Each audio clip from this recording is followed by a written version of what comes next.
Mesdames et messieurs, chers téléspectateurs, bonsoir et merci de votre fidélité au programme de Canal 3 Bénin. Doit-on avoir peur de faire valoir ses droits à la retraite après avoir rendu de bons et loyaux services à la nation? La jouissance du minimum vital que constitue la pension de retraite doit-elle constituer un casse-tête une fois qu'on est admis à la retraite?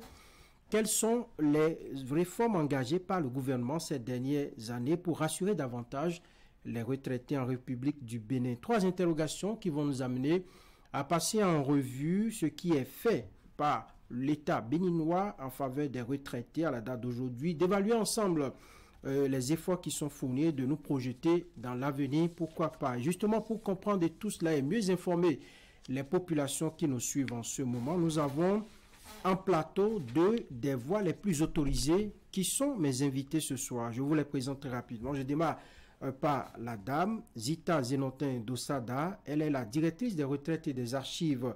Madame, bonsoir. Bonsoir, monsieur le journaliste. Merci d'accepter notre invitation. Le deuxième invité, Apollinaire Cadette Tien. Lui, il est le directeur général de la Caisse nationale de sécurité sociale, CNSS. Monsieur, bonsoir.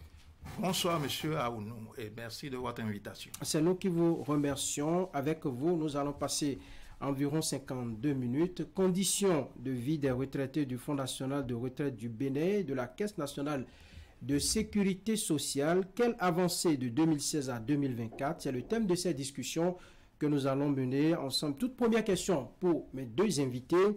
Pourquoi deux structures différentes pour aborder la question des retraites au Bénin? Que doit-on y comprendre, monsieur Tien? Merci. La CNSS, Caisse nationale de sécurité sociale, gère le travailleur régi par le Code du travail, qui devient, à partir d'un certain âge, retraité.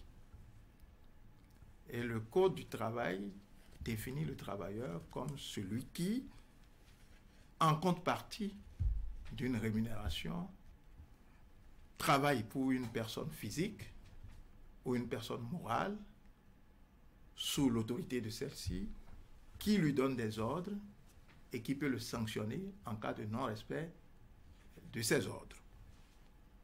On retrouve donc les travailleurs dans le secteur, principalement dans le secteur privé, mais aussi dans le secteur public et parapublic.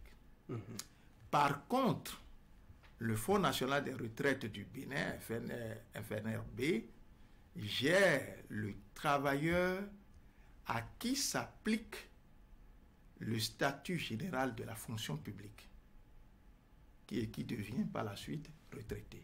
Donc, il y a deux catégories distinctes dans le droit. Alors, est-ce qu'on peut dire de façon, comme on le dit vulgairement, terre à terre, oui, que la CNSS gère les travailleurs du secteur privé et le Fonds national de retraite du Bénin gère les travailleurs qui travaillent dans la fonction publique? Vous avez bien compris, la CNSS effectivement gère les travailleurs du secteur privé et le FNRB gère les agents publics. Alors, Madame Zenotin, dites-nous, vous avez un fonds à votre disposition, combien à la disposition des, disons, avec lequel on gère les travailleurs de l'État, c'est ça? Merci, monsieur le journaliste. C'est vrai, comme l'a dit monsieur le DG de la CNSS, il y a deux fonds de retraite, la CNSS et le FNRB, la Caisse nationale de sécurité sociale et le Fonds national de retraite du Bénin. Le Fonds national de retraite du Bénin s'occupe uniquement des fonctionnaires de l'État et maintenant avec la nouvelle loi 2015-19 du 15 novembre 2016 qui est venue modifier les dispositions de la loi 86-014 du 26 septembre 1986, certains ACDPE, agents contractuels de droit public de l'État, qui étaient précédemment affiliés à la Caisse nationale de sécurité sociale, sont revenus au fonds. Donc, en quelques mots, c'est ce que je veux dire. Il n'y a pas un fonds disponible au niveau du ministère du Travail, de la fonction publique pour gérer les retraités. C'est plutôt le ministère de l'Économie et des Finances qui gère, qui liquide la pension des retraités. On y reviendra certainement de fond en comble. Allez, présentez-nous maintenant Monsieur le directeur général de la CNSS, les conditions de vie des retraités avant 2016. Avant 2016, les retraités de la Caisse nationale de sécurité sociale étaient confrontés à diverses tracasseries administratives, à la lourdeur des procédures. Je ne dis pas qu'aujourd'hui, on est dans le meilleur des mondes, mais la situation présente, et on y reviendra, c'est nettement plus améliorée en leur faveur. Donc, en gros, je dirais qu'avant 2016, les retraités avaient beaucoup de difficultés à accéder à leurs droits et surtout n'avaient pas d'interlocuteurs. Voilà, ce sont les éléments sur lesquels on a travaillé pour qu'il y ait d'interlocuteurs pour une écoute personnalisée afin de donner à leurs doléances des réponses appropriées, des réponses pertinentes et des réponses personnalisées. Pas d'interlocuteur. Et comment alors les retraités se géraient? Comment est-ce qu'ils s'adressaient à l'administration? Comment ils arrivaient à poser leurs problèmes à l'administration? Ils se déplaçaient beaucoup plus, parce qu'aujourd'hui, on ne se déplace plus. On a des outils. Même à l'intérieur, quand ils viennent à l'intérieur, ils viennent dans nos locaux, ils ne savaient plus à quel service s'adresser. Voilà, en quelque sorte, la situation qui n'était pas du tout réluisante. Madame, à votre niveau, est-ce que c'était le même cas avant 2016? Oui, merci monsieur le journaliste. C'était la même chose avant 2016. Les agents de l'État qui remplissent les conditions pour faire valoir leur droit à une pension de retraite étaient soumis à des tracasseries administratives pour constituer leur dossier de retraite et de pension. En effet, l'agent de l'État, à la veille de son départ à la retraite, devait produire 2 dossiers, comprenant chacun 31 pièces. Or, ces pièces ont été délivrées par l'administration et ont servi à gérer sa carrière. Donc, 2 dossiers comprenant chacun 31 pièces, il devrait se déplacer d'administration en administration pour pouvoir suivre son dossier de retraite, parfois se rendre dans les services techniques du MEF, du ministère de l'Économie et des Finances, ou au niveau du ministère du Travail et de la fonction publique. Ce contact entre lui et les agents qui sont chargés de traiter son dossier pouvait entraîner la corruption.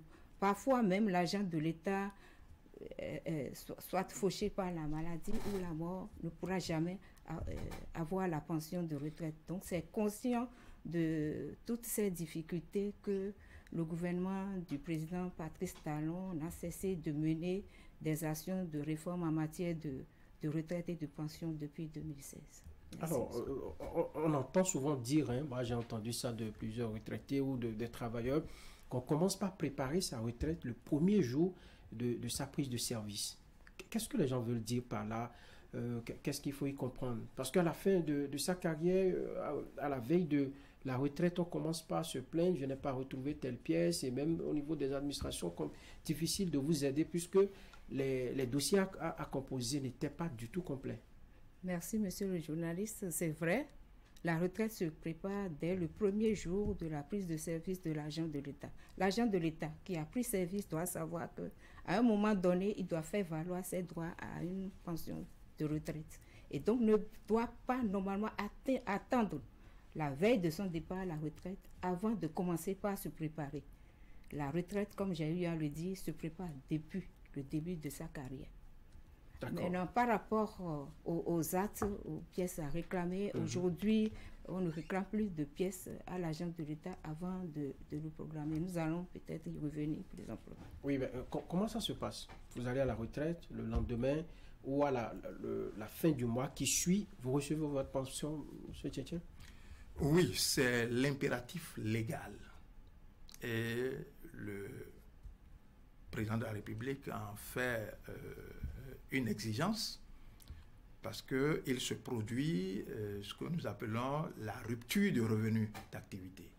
Donc, le mois qui suit, le mois de départ à la retraite, la première pension devra être normalement, légalement et impérativement servie pour servir de revenu de remplacement. Mais à l'évidence, ce n'est pas toujours le cas. Pour parler de la Caisse nationale de sécurité sociale, oui, allez-y.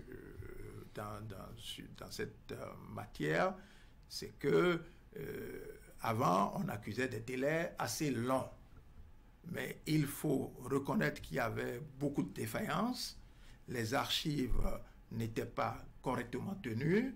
C'est lorsque la personne dépose son dossier qu'on commence le travail important de reconstitution de sa carrière. Aujourd'hui, nous avons mis en place, nous avons terminé ce projet, nous avons mis en place un projet de refonte de tout le système d'archivage. Il y a l'assainissement des comptes cotisants des employeurs. On a mené cette réforme et tout ceci a eu pour effet de réduire sensiblement les délais de liquidation. Aujourd'hui, on a des délais en termes de jours pour un dossier qui ne pose pas de problème et à 3 mois maximum. C'est pour cela que je dis que l'objectif n'est pas totalement atteint. Je ne suis pas totalement satisfait, mais l'objectif est maintenu. Les efforts continuent de se faire avec les instructions, les hautes instructions de Madame le ministre du Travail et de la Fonction publique pour maîtriser rapidement ces défaillances. Pourquoi cela? On a pour certains de nos assurés des carrières un peu tumultueuses, des carrières multiples et donc difficiles à reconstituer. C'est-à-dire qui ont été sollicités dans diverses entités de l'État.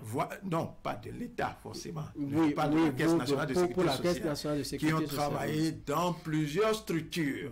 Voilà. Pour être très précis, vous permettez que je donne un exemple. Allez-y. Vous avez un assuré aujourd'hui qui a travaillé à la Sonicog, entreprise qui n'existe plus, qui vous fait savoir qu'il a démarré sa vie professionnelle par la Sonicog, qui a fait après la Sobemac, et puis après la BIBE, et qui aujourd'hui finit par la BOA.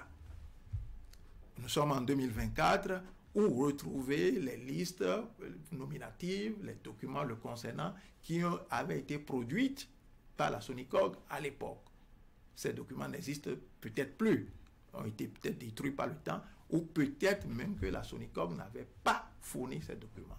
Donc, on a encore par endroits ces quelques pesanteurs sur lesquels nous travaillons à trouver des solutions. Mais là, est-ce que c'est l'administration qui aide le retraité à reconstituer ses pièces ou c'est le retraité lui-même qui va à la source pour rapporter ses pièces? C'est l'administration de la sécurité sociale, la CNSS, qui, défaillante dans le passé, travaille à gérer cette situation. Le retraité peut être mis à contribution éventuellement si il détient des informations qui peuvent nous permettre d'avancer. Mais il revient à l'administration, à la CNSS, de faire son travail, d'aller rechercher des informations, ces informations qui ne sont pas dans la base, et à rétablir au mieux la situation. Ça doit être un travail de fou, là. C'est un travail important. C'est un travail important de reprise du fonds d'archives depuis des années passées. On a reconstitué sur 30 années ces archives-là. Il y a encore quelques situations de réflexion, mais nous travaillons, comme je l'ai dit, pour atteindre l'objectif à brève échéance. Normalement, jusqu'au premier trimestre de l'année prochaine, normalement, nous devons totalement baliser ces sujets. Conjuguer au passé ces petits problèmes. Pour que le respect de cet impératif légal soit vécu par tous les retraités de la Caisse nationale de sécurité sociale. Voilà, on va poursuivre Madame la directrice des retraites et des archives. On va poursuivre par les réformes qui ont été engagées concrètement. Quelle est la nature de ces réformes-là qui ont été engagées? Vous avez commencé d'ailleurs par en énumérer par rapport au dossier, aux pièces à reconstituer et tout. Quels sont les autres points de ces réformes qui ont été engagées? Merci, monsieur le journaliste. Comme vous vous en doutez, la question de la retraite est une question préoccupante de tout le gouvernement. Et c'est conscient de cette question que le gouvernement du président Patrice Talon n'a cessé de mener des actions de réforme pour répondre aux cris de détresse des agents de l'État admis à la retraite. La première de ces actions concerne les mesures d'accompagnement des ACDPE, des agents contractuels de droit public de l'État, contraints à cesser leur activité professionnelle avant l'âge de 60 ans, conformément à la mise en vigueur de la loi 2015-19 du 15 novembre 2016, modifiant et complétant la loi 86-014 du 26 septembre 1986 portant code des pensions civiles et militaires de retraite. Cette réforme est intervenue en 2019 et permet au gouvernement de prendre en charge les cotisations sociales de ces agents qui ont été envoyés à la retraite de façon précoce.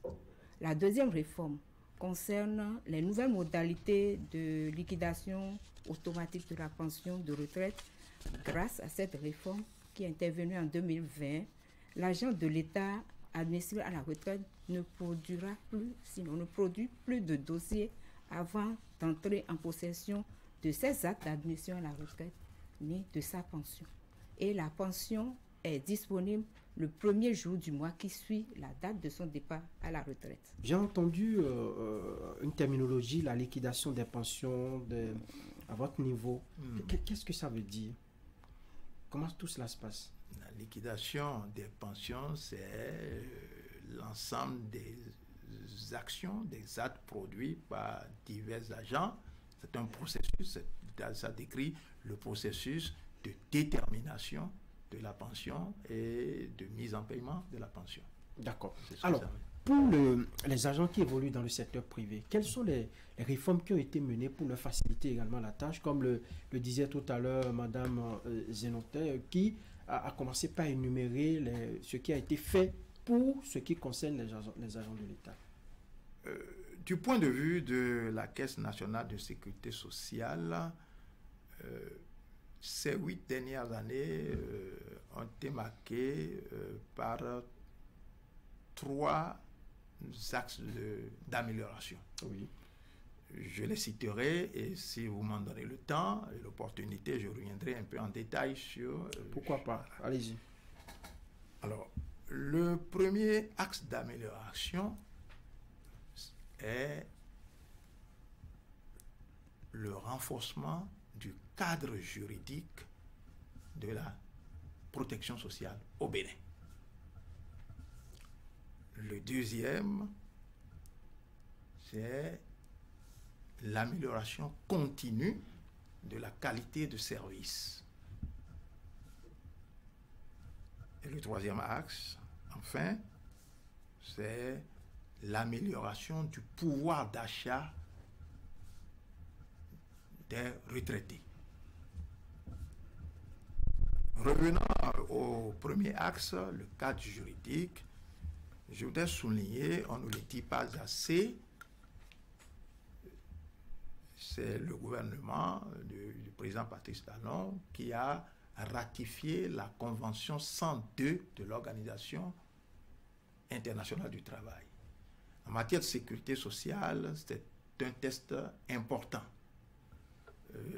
Elle est qualifiée de norme minima en matière de sécurité sociale, parce que cette convention établit une liste d'un certain nombre d'événements qualifiés de risques sociaux qui doivent être pris en charge progressivement par les systèmes nationaux de protection sociale.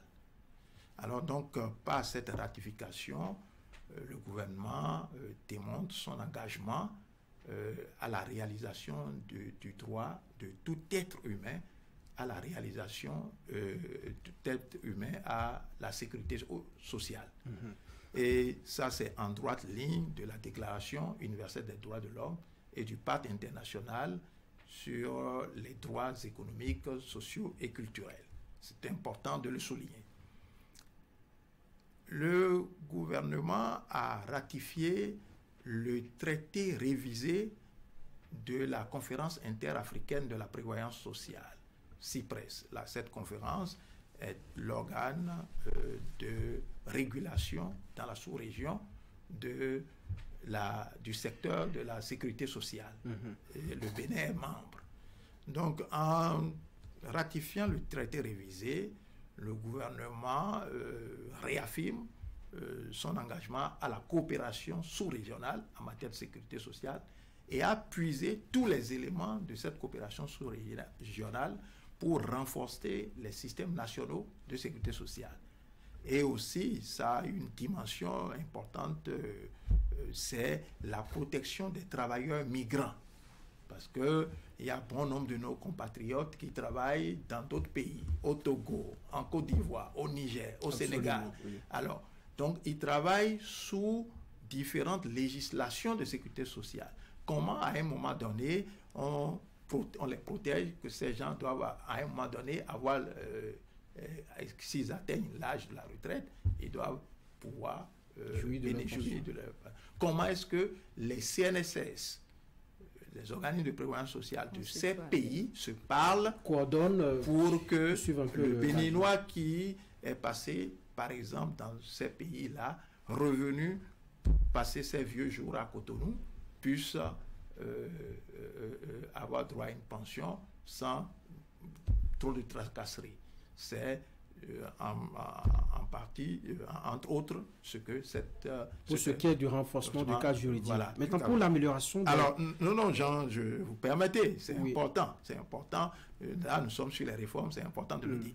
Madame a parlé tout à l'heure du décret de coordination entre les régimes FNRB et CNSS.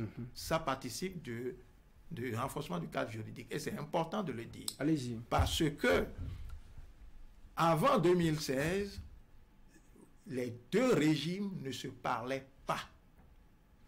Alors, vous avez quelqu'un qui a partagé sa vie professionnelle sous le régime du salariat, donc CNSS, et après devient agent public, fonctionnaire de l'État.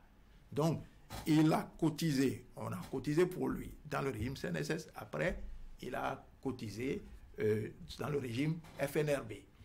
Or, sachant que chaque régime a les conditions minimales pour accéder aux droits, si d'aventure, et ça arrive, et ce travailleur n'a pas le nombre d'années minimum qu'il faut dans chaque régime, vous comprendrez que ce travailleur n'a droit à aucune pension. Il n'a la pension nulle part, ni à la CNSS, ni au Fonds national des retraites du Bénin. Ah oui? Pour me faire plus clair, oui. Pour avoir droit à la pension à la Caisse nationale de sécurité sociale, le législateur dit, entre autres conditions, qu'il faut avoir 180, il faut avoir travaillé et cotisé pendant 180 mois, environ 15 années. Et je pense qu'au niveau du Fonds national des retraites du Bénin, c'est à peu près la même chose. Il faut avoir accumulé 15 années de travail et de cotisation pour avoir droit à la pension. Mais prenons un travailleur qui a travaillé sous le régime de la CNSS pendant 7 ans et qui, après, bascule, parce que les aléas de la vie professionnelle sont ce qu'ils sont, qui, après, tombe dans le statut des agents de l'État et qui finit par faire 10 ans à peu près, dans le régime FNRB. Or, les deux régimes fixent une durée minimum de 15 années. Ce monsieur n'a droit à la pension nulle part, parce qu'il n'a pas le nombre d'années qu'il faut. Alors, cette réforme salutaire, par cet acte réglementaire, le décret-là, fait que les deux régimes se parlent et il y a une sorte de fiction juridique qui est mise en place pour joindre les deux périodes, c'est-à-dire quand on va mettre 7 ans plus 10 ans, il aura accumulé 17 ans, donc ça fait les 15 ans. Désormais, on n'évolue pas chacun dans son couloir. Voilà, on va revenir aux deux autres axes tout à l'heure. C'est important. Oui, le temps de revenir vers madame. Oui. Vous étiez en train d'énumérer ces réformes-là, ces actions fortes-là qui ont été engagées, surtout pour ce qui vous concerne. On va poursuivre. Comme l'a dit le DG, le CNSS, il y a la troisième action qui concerne la mise en œuvre du mécanisme de coordination par décret 2021-641 du 24 novembre 2021 portant règles de coordination entre les régimes de retraite de la CNSS et du FNRB. Grâce à cette réforme, les agents de l'État qui avaient travaillé, bien qui avaient cotisé alternativement ou successivement au niveau des deux caisses, peuvent avoir une pension proportionnelle de retraite. Voilà. Alors, je voudrais préciser aux téléspectateurs que nous ne sommes pas arrêtés seulement à donner la parole aux responsables au niveau de l'administration. Nous avons également rencontré les bénéficiaires. Dans un instant, nous allons leur proposer l'appréciation de toutes ces réformes-là qui sont menées en leur faveur. En attendant, on va prendre les deux autres. Vous avez parlé de l'amélioration continue de la qualité du service au niveau de la CNSS. Oui. Oui. Alors, c'est donc le deuxième axe d'amélioration que nous avons prise en charge à la Caisse nationale de sécurité sociale, c'est l'amélioration continue de la qualité de service. Et sous cet axe, je dois mentionner la généralisation des paiements par virement bancaire, par les institutions de microfinance et par les GSM, pour éviter, pour désengorger les guichets de la Caisse. Parce que en temps, avant 2016, les gens venaient, il y a une forte proportion de pensionnés qui venaient toucher leur pension au guichet de la présidentielle. Cela posait beaucoup de problèmes, de tracasseries, de rançonnement. Mais on avait entendu dire que c'est pour régler un autre problème, des gens qui sont décédés ou des gens qui quand ils ne se présentent pas, ils ne sont pas sûrs d'entrer en possession eux-mêmes de leur pension de retraite, qui avaient des magouilles, ainsi de suite. C'était pour régler aussi ce problème, non? Ça, c'est un autre aspect du sujet. Parce que le maintien des droits est conditionné par la preuve de vie. Parce qu'il y a touché la pension, mais il y a la preuve de vie pour maintenir le droit. Donc, ce qui est noté comme avancé ici, c'est qu'on a mis un terme au paiement manuel pour désengorger les caisses, pour éviter les déplacements inutiles aux pensionnés. Voilà. Donc, c'est important de le... Alors, il y a la réduction sensible des délais de liquidation, je l'ai abordé tantôt. Déjà, oui. Et puis, pour finir sous cet axe, j'évoquerai le bureau d'écoute client. Parce que pour nous, aujourd'hui, avoir une oreille attentive à l'égard de tout usager de la caisse et partant du retraité pour apporter une réponse appropriée et pertinente à cette doléance est un impératif. Et donc ce bureau a été mis en place et on a eu quelques retours de satisfaction exprimés par les retraités. Donc on travaille aujourd'hui à diffuser cette expérience dans toutes nos agences régionales. Monsieur le DG, je suis pressé de vous voir aborder le troisième axe, l'amélioration du pouvoir d'achat des retraités. Comment ça se passe? Est-ce que celui qui va à la retraite désormais ne doit plus craindre beaucoup pour la baisse de ses recettes, de ce qu'il gagnait? Vous avez augmenté les pensions de retraite, c'est ça? Oui. D'abord, je voudrais indiquer que les pensions à la Caisse nationale de sécurité sociale sont payées à bonne date. Et que... Généralement, c'est quelle date du mois? Au plus tard, le 20 du mois, les pensionnés sont payés pour le compte de ce mois. Nous sommes en septembre, nous sommes le... Aujourd'hui, le 18. Le 19. Le 19. Le 19, si le 20 septembre... Aujourd'hui, le 18. Le 18, plutôt, oui. Le 18 pour être plus précis. Le 20 septembre, les pensionnés sont payés. Pour le compte du mois, pour le compte... Et c'est comme ça tous les mois. C'est comme ça. Alors, et le montant de ces pensions croît d'année en année.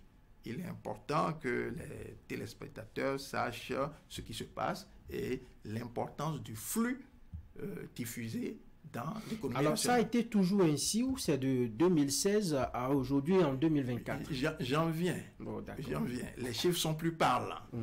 Alors, ces pensions, le montant de ces pensions est passé de 19 milliards 308 millions francs CFA en 2016 à 43 milliards 174 millions à fin 2023. Alors, est-ce que nous avons eu plus de retraités ou c'est parce que nous avons augmenté les pensions de retraite? On a eu évidemment plus de retraités parce que chaque jour que Dieu fait, il y a quelqu'un qui atteint l'âge de la retraite. Voilà. Mais il y a que le gouvernement, et j'en venais, le gouvernement a pris une mesure importante le 13 septembre 2023, c'est la mesure de la revalorisation des pensions servies par la Caisse nationale de sécurité sociale. Et ce, pour compter du 1er janvier 2023. Cela induit des rappels. Et c'est ça qui explique quelque peu le chiffre, le dernier, que vous avez évoqué. 43 milliards. Donc, pour dire que cette mesure importante de renforcement du pouvoir d'achat des retraités a une incidence annuelle d'environ 1,7 milliard. Voilà. Allez, nous allons faire un tour au niveau de la régie qui va nous proposer cet élément dans lequel parole a été donnée aux bénéficiaires de toutes les réformes dont vous venez de parler ici sur le plateau. Nous allons suivre et on revient pour la suite de cette émission. Les réformes engagées par le gouvernement de Patrice Talon ont impacté tous les secteurs d'activité. Dans le domaine de la sécurité sociale, les délais de liquidation et de paiement des pensions, aussi bien pour les agents de l'État que pour les travailleurs du secteur privé relevant du régime de la Caisse nationale de sécurité sociale, ont été réduits. Moi, je suis admis à la retraite le 1er mai, mais la CNSS m'a appelé en juillet et il m'a donné une note de notification de ma pension, le montant que je dois prendre. Et sur la même note, on m'a fait du rappel du second mois. Donc le montant que je dois prendre, c'était une surprise pour moi. Madame la ministre, les réformes sont bonnes et belles. Je dis bien que les réformes sont belles et bonnes. Du moment où moi, Zanou Lucien Viro, j'ai reçu mon livret, il y a 3 jours, on m'a appelé le vendredi de venir au ministère avec 3 photos. Je suis allé au ministère des Finances le lundi à 8h45, mais je suis debout là quand on m'a remis mon livret. J'étais à la maison, un jour on m'a appelé que le lendemain de se présenter à la caisse. Je suis parti, on m'a donné le papier avec un chèque. J'ai des collègues qui sont partis, mais un mois après, ils ont eu ça. Avant, les gens ne font pas de visites. On les laisse après, peut-être il est mort, et puis on prend sa pension pendant la personne est déjà morte. Maintenant, avec votre réforme, votre système, maintenant, c'est bon. Des réformes qui méritent l'admiration des retraités. J'ai trop apprécié le fait qu'on n'a plus besoin de se déplacer à la source avant de faire valoir ses droits. Un coup de chapeau pour tout ce que l'État a mis en place pour que cela se passe. C'était difficile pour nos parents. Aujourd'hui, c'est bon. Le gouvernement a fait l'effort de corriger ça. On doit tirer chapeau. Dans la vie, c'est ça. Il faut remercier. Qui c'est bon, il faut dire que c'est bon. Sincèrement, c'est bon. Je suis heureux. Vraiment, les mots me manquent pour vous dire merci et merci au président de la République. Désormais, les retraités relevant du Fonds national de la retraite du Bénin perçoivent leur pension dès le premier jour du mois, suivant celui de l'admission à la retraite. Et pour les pensionnés relevant de la Caisse nationale de sécurité sociale, le processus est fini au bout de 3 mois. Les pensions sont attribuées soit par virement bancaire, soit par un transfert mobile. Dans le domaine donc de la sécurité sociale, nous avons travaillé à rendre la vie facile à nos retraités. Alors, les tracasseries ont été réduites et nous avons aujourd'hui, depuis leur maison, ils peuvent avoir leur pension directement à travers, disons, le PAMOMO ou bien à travers un virement bancaire, ce qui n'était pas le cas avant. Le mécanisme de coordination de liquidation des droits de pension permet aujourd'hui aux agents affiliés successivement au régime de la FNRB et de la CNSS de bénéficier d'une pension de retraite dès lors que le total de leurs années de service sous les deux régimes est au moins égal à 15 ans. Madame Zita Zenotin Doussada, allez, réaction par rapport à cet élément. Qu'est-ce qu'on n'a pas dit dedans ou qu'est-ce qui a été trop dit? Merci, monsieur le journaliste. Il faut dire qu'aujourd'hui, grâce à cette réforme, l'agent de l'État admissible à la retraite peut bel et bien jouir de sa pension le premier jour du mois qui suit son départ à la retraite. Lorsqu'il a une carrière linéaire, bien sûr. Parce que nous avons des cas où des agents sont allés en détachement ou en disponibilité, mais qui n'ont pas pu régulariser leur situation avant que la retraite ne les surprenne. Vous convenez avec moi que pour ces gens d'agents, ils ne peuvent pas avoir la pension au même titre que ceux-là qui ont eu une carrière linéaire. À cela s'ajoutent ceux-là qui ont commis aussi des impairs et dont les dossiers sont pendants devant la justice ou bien ceux-là qui doivent comparaître devant le Conseil national de discipline. Tant que ces instances-là ne délibèrent pas. Voilà, nous autres ne pouvons pas prononcer leur départ à la retraite. Vous aussi, vous avez suivi cet élément comme moi. Qu'est-ce que vous avez à ajouter? Je dirais que des efforts sont faits, sont constants et doivent être amplifiés. Voilà. Madame le ministre du Travail et de la Fonction publique nous a donné des orientations et des instructions bien claires.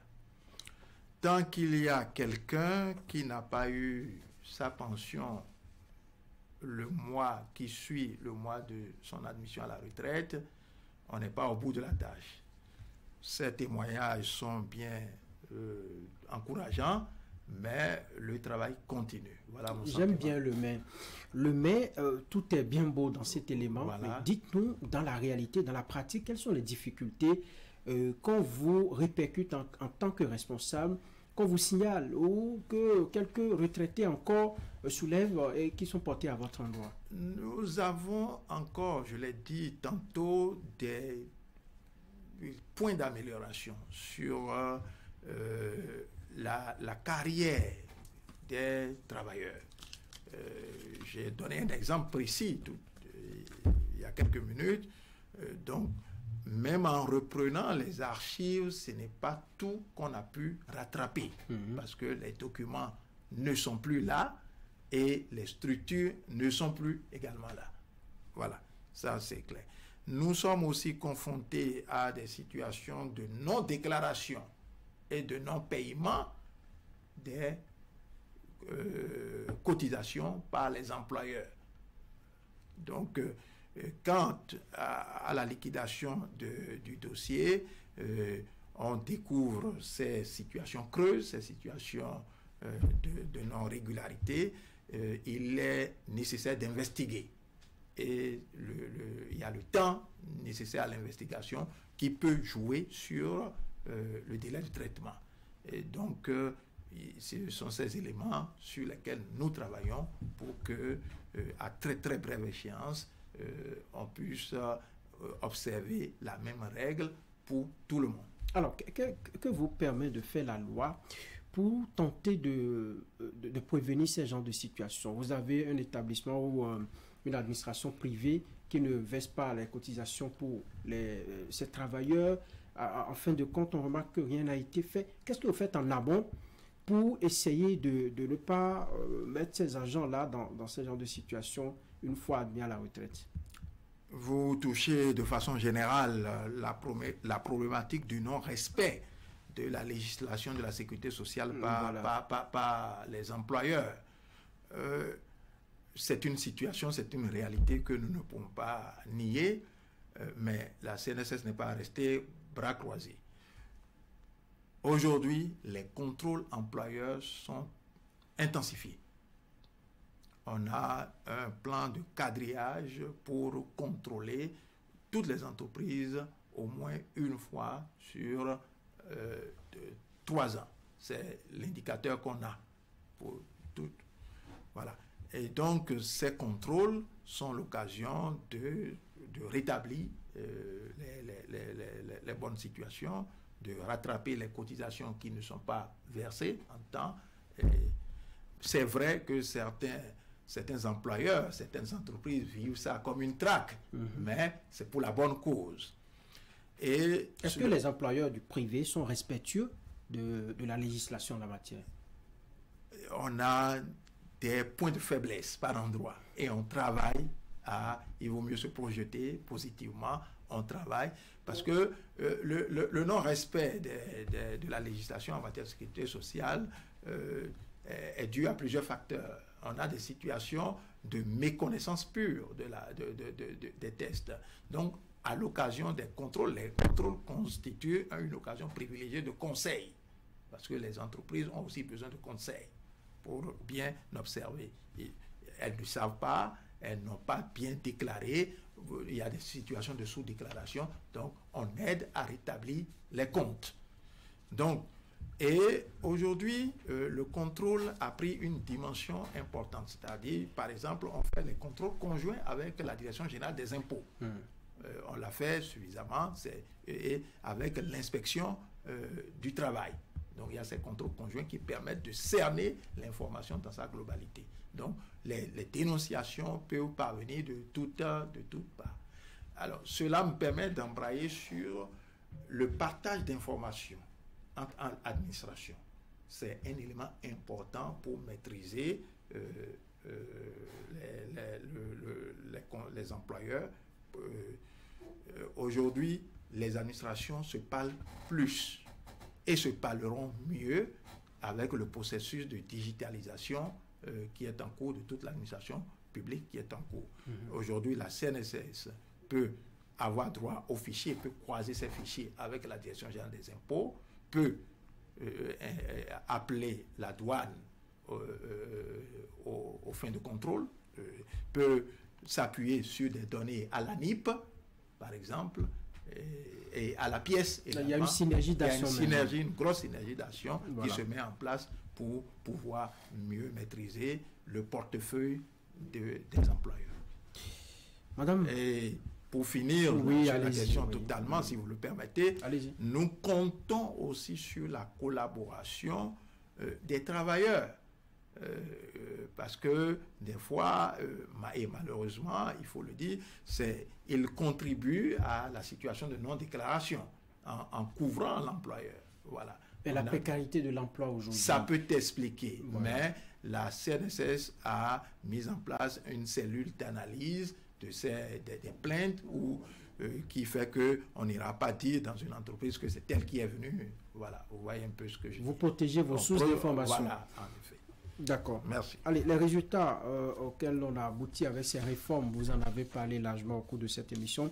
Mais à quoi les retraités béninois doivent-ils s'attendre, disons, les jours, les semaines et mois à venir, madame? Merci, monsieur le journaliste. Là, nous sommes déjà dans les perspectives. Dans les perspectives. Comme perspective, madame le ministre du Travail et de la Fonction publique est en train de penser à mettre en place une stratégie désormais pour accompagner les agents de l'État à la retraite. Et c'est une activité qui est inscrite au PTA 2024, donc une étude qui va commencer dans les tout prochains jours. Autre chose, c'est de prendre des dispositions pour pouvoir pérenniser les acquis de ces différentes réformes. Cette année, nous avons eu à organiser une journée d'évaluation de la réforme, la deuxième réforme, sur la liquidation. C'était en février 2024. Et vous avez eu le résultat de cette évaluation. Donc, l'année prochaine, nous prévoyons organiser une évaluation de la troisième réforme, la réforme sur le mécanisme de coordination. Donc, c'est ce que je peux dire pour voir si effectivement les agents de l'État bénéficient de cette réforme et quelles sont les améliorations qu'il faut apporter. Monsieur Cadet, oui. Avant ce que vous voulez dire, la jouissance par les pensionnés de la Caisse nationale de sécurité sociale de leur pension dès le premier mois d'admission à la retraite. C'est vrai, on en a parlé plus amplement. Mais pour ceux qui sont les assurés, qui viennent au guichet de la CNSS, comment ça se passe? Les assurés qui viennent pour la pension? Oui, pour la pension.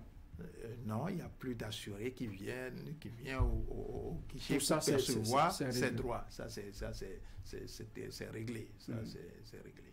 À moins que je n'ai pas bien compris votre question. Non, je pense que c'est ça. Voilà. Alors, en résumé, est-ce qu'on peut dire aujourd'hui que les retraités sont bien suivis, leur carrière également bien suivie, les conseils sont donnés à temps pour que les gens constituent leur dossier, et au niveau même des moyens de transfert et tout ça, que tout est sécurisé. Parce qu'aujourd'hui, nous faisons face à des actes de cybercriminalité où les gens peuvent pirater votre compte, les parents qui sont à la maison peut-être frappés par une certaine invalidité qui doit passer par leurs enfants ou des proches pour vérifier si leur pension a été virée. Comment tout cela est sécurisé? Oui, nous avons grande conscience de ces difficultés ou de ces maux de notre temps. La stratégie d'entreprise, parce que après tout, la Caisse nationale de sécurité sociale aussi est une structure qui se comporte comme une entreprise, a défini sa cartographie des risques pour maîtriser ces risques-là. Nous sommes dans le domaine de la gestion des risques en ce moment. Et donc, nous nous donnons tous les moyens qu'il faut pour gérer ces situations. Nous appelons la CIN, par exemple, au secours pour vérifier nos process, pour nous donner, voir le niveau de sécurité de nos dispositifs. Ça, on a bonne conscience de ces enjeux. Donc on est sûr que dès que la pension est virée, que ça va directement à la bonne personne. Et puis, il y a également des systèmes d'alerte au niveau des banques, par exemple, pour que cela soit bien suivi. Mais c'est un chantier. Il faut avoir bien à l'esprit que c'est un chantier qui n'est pas terminé. Et d'ailleurs, l'amélioration continue, voilà, c'est pour cela qu'on a parlé d'amélioration continue de la qualité de service, c'est un chantier qui n'est jamais fermé. Donc, il y a toujours une action, un acte, un geste à poser. Il y a toujours une procédure, du moins, un process à revisiter pour alléger la tâche aux usagers clients. Donc, ce sont ces chantiers qui sont dans le viseur. Et pour embrayer sur les perspectives. Oui, les perspectives, allez-y. Les perspectives, c'est que les actions déjà engagées, les réformes déjà engagées doivent être poursuivies et amplifiées. Nous allons ouvrir de nouveaux chantiers. Tout à l'heure, vous parliez du contrôle de vie. Le contrôle de vie doit être perfectionné, le process, pour que des gens puissent poser leurs mains sur une borne quelque part et la CNSS a l'information qu'ils vivent et que on peut maintenir le paiement des droits. Le matériel existe nous y travaillons. Ou ce sont des projets? Nous y travaillons actuellement avec l'ANIP. Voilà. Donc ça, ce sont les projets qui sont en cours et que nous allons mettre à la disposition, nous allons mettre les outils à la disposition des pensionnés pour, encore une fois, toujours de nous inscrire dans la dynamique de réduction des tracasseries. Voilà. Alors, un cas pratique. On a un retraité qui, avec l'âge, décède. Alors, oui. Que doit faire sa famille? Est-ce que les enfants peuvent continuer par jouir de la pension? Quelle est la procédure à suivre? Merci, monsieur le journaliste. Il y a deux cas. Soit l'intéressé décède en activité, Oui. S'il décède en activité, il y a ce que nous appelons l'état des services d'agents décédés, qui est une pièce maîtresse du dossier de pension de veuve ou d'orphelin que nous délivrons au niveau du ministère du Travail et de la fonction publique. Ils doivent constituer un dossier comprenant les actes de carrière de l'intéressé. S'il n'arrive pas à réunir tous ces actes-là, il y a notre plateforme sur laquelle nous tirons les données des agents de l'État admissibles à la retraite, bien les données des agents de l'État, mais doit produire au moins l'acte de décès. Il y a l'acte de décès, l'acte de naissance de l'agent et le certificat de non-remariage et de non-concubinage. Et nous autres, nous transmettons tous ces documents-là au niveau du ministère de l'Économie et des Finances pour la liquidation des droits des ayants droit. Pour ceux-là qui sont décédés après le départ à la retraite, au niveau de la fonction publique, nous n'avons plus rien à faire. Nous demandons juste aux ayants cause ou bien aux ayants droit de se rapprocher des services techniques MEF pour la prise en compte de leurs préoccupations. Aujourd'hui, les délais sont réduits? Oui, les délais sont réduits. Même les pièces ont été revues à la baisse. C'est un minimum de pièces qu'on leur exige généralement, comme j'ai eu à le dire. Il y a l'acte de décès, le certificat de non-remariage, l'acte de naissance de l'agent décédé que nous leur réclamons généralement et un mini-dossier. Monsieur Tchétché, c'est pareil pour ceux qui évoluent dans le privé aussi? Si j'ai bien compris l'intérêt de votre question, c'est de savoir si un retraité décède, est-ce que ses ayants droit peuvent continuer par jouir bien entendu de la pension. Le conjoint survivant peut bien déposer un dossier de demande de pension de réversion, et également les enfants, les orphelins de moins de 21 ans aussi sont appelés, s'ils existent, sont appelés à la jouissance des droits. Donc, à la différence de ce que Madame a dit, ici, tout le processus est géré à la CNSS. Et donc, quand on parle de réduction de délai de liquidation, ça vaut pour les pensions titulaires comme pour les pensions de réversion. Voilà. Il n'y a pas de distinction à faire. Ce sont des dossiers de pension, le dossier principal comme les dossiers dérivés. Les réformes ont touché on doit toucher tout le monde. Il s'agit de pensions. Pour nous, les pensions, c'est des pensions. Les pensions de réversion sont également traitées comme des pensions des titulaires des droits. Voilà. Donc la règle doit être observée pour tout le monde. Maintenant, quand il s'agit effectivement comme elle a dit, d'un travailleur qui décède en activité, on devra vérifier si il a, sauf la condition, parce que ça on ne le dit pas, les conditions, il faut 3 conditions cumulatives pour prétendre à la qualité de retraité du régime général. Quelles sont ces conditions? Il faut avoir 60 ans d'âge. Il faut avoir travaillé et cotisé pendant 180 mois, soit 15 ans au minimum. Et il faut avoir cessé toute activité salariée. Donc, celui qui décède en activité, il doit remplir au moins la condition minimale de temps de cotisation et de travail, c'est-à-dire les 15 ans là. Oui. Bon, évidemment, il n'a pas 60 ans puisqu'il est en activité et il n'a pas cessé toute activité salariée. Donc, on doit vérifier cette condition principale et pouvoir déterminer sa pension, s'il était vivant, quelle aurait été sa pension. C'est cette pension qui vient en distribution en termes de pension dérivée pour les ayants droit. Donc, voilà. J'ai posé quelques interrogations au début de cette émission. On va les reposer pour voir si nous avons trouvé des solutions, des éléments de réponse Doit-on avoir peur de faire valoir ses droits à la retraite après avoir rendu de bons et loyaux services au Bénin? La réponse est non. Non. Non.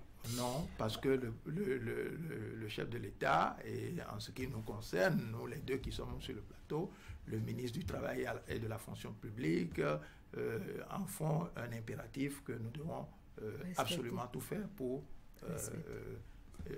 respecter et rassurer davantage nos concitoyens, parce qu'il s'agit, ce n'est pas une faveur qu'on leur concède, c'est des droits. Des droits. Voilà. La deuxième question, la jouissance du minimum vital que constitue la pension de retraite doit-elle constituer un casse-tête pour les agents une fois admis à la retraite, Madame Zénotin? Pas du tout, monsieur le journaliste, puisque déjà en 2017 et en 2022, il y a eu une augmentation de la pension de retraite. En 2017, c'était à 25%, en 2022, 2,4%. Donc, normalement, aujourd'hui, l'agent de l'État ne doit plus se plaindre de sa pension. Inutile de poser la troisième question, mesdames et messieurs. Quelles étaient les réformes engagées dans le secteur de la retraite aujourd'hui pour rassurer davantage les travailleurs?